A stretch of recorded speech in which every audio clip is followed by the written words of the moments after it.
genocídio, um ano a mais de resistência, 76 anos de contínua Nakba. Nakba é uma palavra árabe que significa catástrofe. A Nakba é um processo que já dura mais de 100 anos e começa a ser planejada ainda em fins do século XIX e começo do século XX, com o surgimento do movimento político sionista. E a pedra fundamental da Nakba é a formação do Estado racista e genocida de Israel em 15 de maio de 1948, mediante limpeza étnica planejada. Israel se funda em 78% do território histórico da Palestina sobre os corpos palestinos e os escombros das aldeias. Naquele momento, houve genocídio em dezenas de aldeias palestinas que foram instrumentais para a limpeza étnica. Foram cerca de 20 mil palestinos assassinados nesses genocídios e houve estupros em várias dessas aldeias. 800 mil palestinos foram expulsos violentamente das suas terras, entre os quais o meu pai aos 13 anos de idade, meus avós, meus tios. Cerca de 530 aldeias foram destruídas, entre as quais a aldeia da minha família. Israel nunca parou. Em 67, Israel ocupou o restante da Palestina, que é o que a gente ouve falar hoje de Cisjordânia, Gaza e Cidade Velha de Jerusalém, Jerusalém Oriental. Foram mais 15 mil mortos, 350 mil palestinos expulsos e Israel então ocupa militarmente os remanescentes 22% do território da Palestina. E a Nakba continua, nunca parou, a expansão colonial agressiva, a limpeza étnica, o apartheid e o racismo são parte da natureza desse Estado. O que nós estamos vendo agora, a partir de 7 de outubro, portanto, não começou agora. E neste um ano, a gente continua a ver um genocídio na estreita faixa de Gaza, em que a população, cuja maioria, metade, tem até 14 anos e a média de idade é de 17 anos, já foi expulsa das suas terras e já vivia um cerco criminoso há 17 anos. Essas crianças, esses jovens já tinham vivenciado 4 ou 5 massacres em Gaza antes de 7 de outubro, além de bombardeios a conta-gotas por algumas horas ou um dia inteiro, inclusive no início de 2023, antes de 7 de outubro. A ação de 7 de outubro foi, então, uma ação coordenada da resistência, o que é um direito legítimo. E desde então, Israel continua a matar palestinos e promoveu uma coletânea de massacres nesse genocídio. Massacre à escola, massacre a hospitais, massacre a tendas, decapitando bebês, queimando pessoas, palestinos vivos. Saiu recentemente um estudo de uma professora da Universidade de Edimburgo afirmando que se o genocídio não parar imediatamente, 335 mil palestinos serão trucidados, mortos até o final de 2024. 14% da população de Gaza. Proporcionalmente, se você imaginar como seria isso, num país, por exemplo, como o Brasil, 210 milhões de habitantes, algo perto de 30 milhões em um ano. Gaza está inteiramente destruída, sem água, está se impondo a fome nesse cerco criminoso, sem condições sanitárias, sem condições de tratamento em hospitais. E o genocídio continua e se expande. Israel, perante uma cumplicidade internacional histórica, os bilhões de dólares do imperialismo dos Estados Unidos, as suas armas, e também dos imperialismos europeus, se sentiu à vontade e avalizado para buscar a sua solução final na nova fase da Nakba. É o que estamos vendo hoje.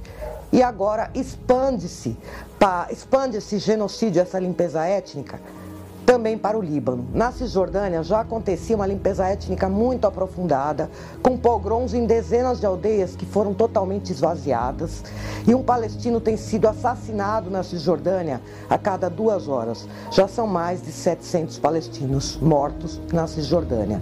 O número de presos políticos neste um ano mais que dobrou, eram 5.200 palestinos, entre os quais mulheres e crianças, e mais que dobrou, submetidos a torturas inomináveis, inclusive estupros. E agora Israel, então, avança na sua expansão colonial agressiva e repete o experimento Gaza em partes da Cisjordânia, por exemplo, no campo de refugiados de Jenin, que tem 80% das suas ruas destruídas, no corte de água, no corte ao acesso a hospitais, e muitas cidades no norte da Cisjordânia estão sitiadas. E avança também para o Líbano e promove bombardeios no sul do Líbano, já tendo matado, e em todo o Líbano, avançando na periferia de Beirute, já tendo matado 2.000 palestinos. Os bombardeios não param. E as pessoas se perguntam, na Cisjordânia e no Líbano, seremos a nova Gaza? A gente tem visto Israel se sentir à vontade para reproduzir o experimento Gaza e avançar. Bombardeia Iêmen, bombardeia Síria, bombardeia Líbano e ainda diz se autodefender. Israel é um Estado terrorista. Quem resiste e resistência para o povo palestino é existência, é o povo palestino. Quem resiste é o povo palestino sob constante ameaça de apagamento do mapa. E não será apagado do mapa, não seremos apagados do mapa. A nossa resistência heróica e histórica se dá em todos os aspectos. Somos 13 milhões de palestinos no mundo, metade no refúgio ou na diáspora e metade submetida à limpeza étnica, a genocídio, a racismo, a apartheid, a colonização contínua, a Nakba contínua. E o povo libanês também agora submetido a esse avanço do genocídio. Nós precisamos parar esse processo e, para isso, precisamos fortalecer a solidariedade internacional e isolar internacionalmente o Estado racista e genocida de Israel. Desde os nossos estados, temos feito este movimento de solidariedade, chamando a unidade de ação em meio às diferenças, que é questão de vida ou morte para libaneses e para palestinos, e chamando que se somem à campanha central de solidariedade internacional, chamada pelos palestinos a campanha de BDS, boicote, desinvestimento e sanções a Israel.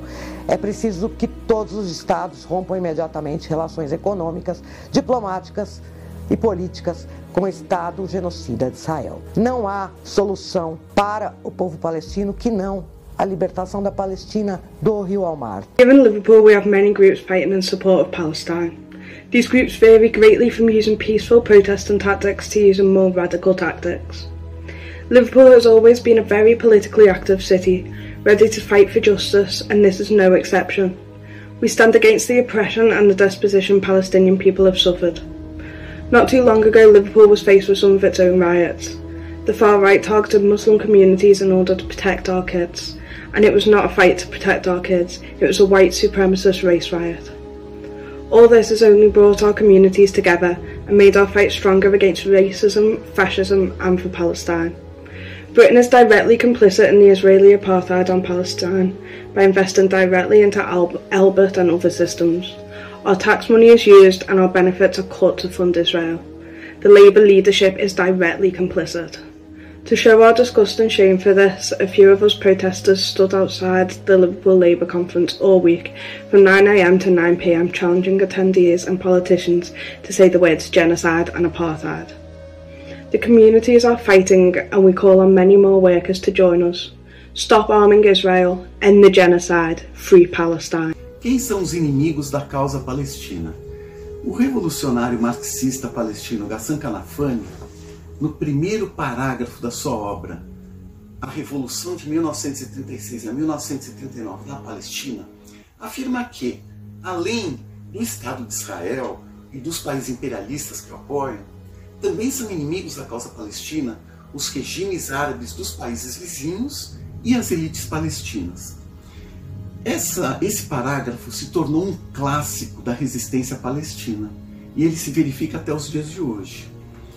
Os países imperialistas ocidentais, eles têm falado que defendem o cessar-fogo, mas continuam enviando toneladas de armamentos pesados para que Israel continue o genocídio na Palestina e agora também no Líbano.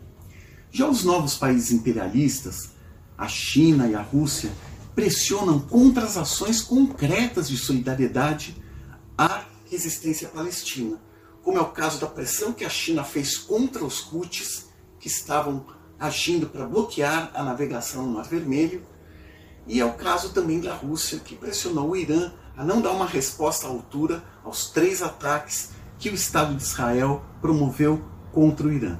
A maioria dos regimes árabes fala a favor dos palestinos, mas colabora com o Estado de Israel. Já o Irã, que lidera o chamado eixo da resistência, teve uma posição errada no início do genocídio em Gaza.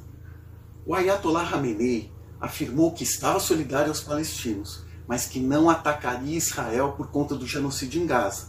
Atacaria Israel apenas se o Irã fosse atacado. Isso fez com que Israel tivesse um largo período de, primeiro, promover o genocídio em Gaza e na Cisjordânia, e agora iniciar o genocídio no Líbano, para aí então o Irã fazer um ataque contundente, que foi feito recentemente ao lançar cerca de 200 mísseis balísticos contra Israel. Já a autoridade palestina, durante todo esse período, também criticou o genocídio em Gaza, mas manteve os acordos de cooperação de segurança com o Estado de Israel, fazendo inclusive ações de perseguição contra integrantes da resistência palestina na Cisjordânia. Quem são os aliados da causa palestina? Em primeiro lugar está o povo palestino e a sua heróica resistência, que pela via armada, pela via pacífica, resiste ao genocídio israelense. Junto com a resistência palestina estão os iemenitas Houthis, que bloquearam a navegação comercial no Mar Vermelho, e também a classe trabalhadora e a juventude dos países árabes e de todo o mundo. No último dia 5 de outubro, teve manifestações de apoio à Palestina em Washington, em Londres, em Paris, em Berlim, em Roma, em Jacarta, em Manilha e em muitas outras cidades, mostrando esta aliança da solidariedade internacional com a causa palestina. É muito importante citar também os judeus antisionistas. Eles são muito poucos dentro da Palestina ocupada, porque o proletariado israelense se beneficia do roubo das terras e das casas do povo palestino. Mas, fora da Palestina ocupada, eles crescem e eles tiveram um papel ativo em construir a solidariedade, se levantando contra Israel e dizendo: não em nosso nome, holocausto, nunca mais, para mais ninguém. E é este arco de alianças que vai possibilitar fortalecer a resistência palestina e preparar as condições para uma nova onda de revoluções no mundo árabe, para varrer esses regimes colaboracionistas e ajudar efetivamente a libertação da Palestina do rio ao mar. A gente tem ouvido estados cúmplices deste genocídio que continuam a negociar e apertar as mãos manchadas de sangue, falar em solução de 2 estados. Solução de 2 estados é um mito. E se não fosse injusta desde sempre, porque não contempla a totalidade do povo palestino, os 13 milhões de palestinos, está totalmente inviabilizada pela expansão colonial agressiva. O historiador israelense Ilan Pappé, em seu livro Os 10 Mitos de Israel, o último capítulo é justamente como um mito a solução de 2 estados, que ele tem afirmado há alguns anos estar morta e enterrada.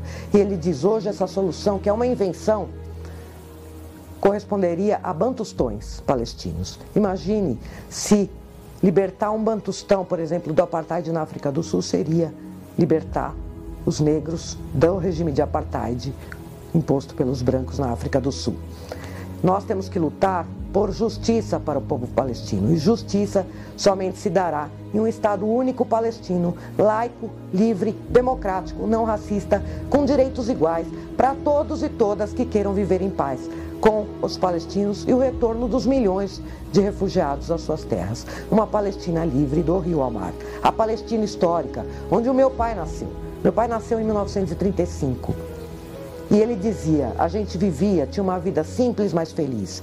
Era um paraíso. Não tinha trancas nas portas, não tinha convites para casamentos. E uma coisa muito importante que ele dizia, havia uma minoria de judeus palestinos ali. Ele dizia, nunca uma criança perguntou para outra, você é judeu, você é muçulmano ou você é cristão? Com você eu não brinco. O problema foi o sionismo. E o sionismo tem que acabar. Neste 7 de outubro, nos colocamos incondicionalmente ao lado da resistência heróica e histórica palestina, seguimos lutando desde os nossos lugares para fortalecer a solidariedade internacional rumo à Palestina livre do rio ao mar.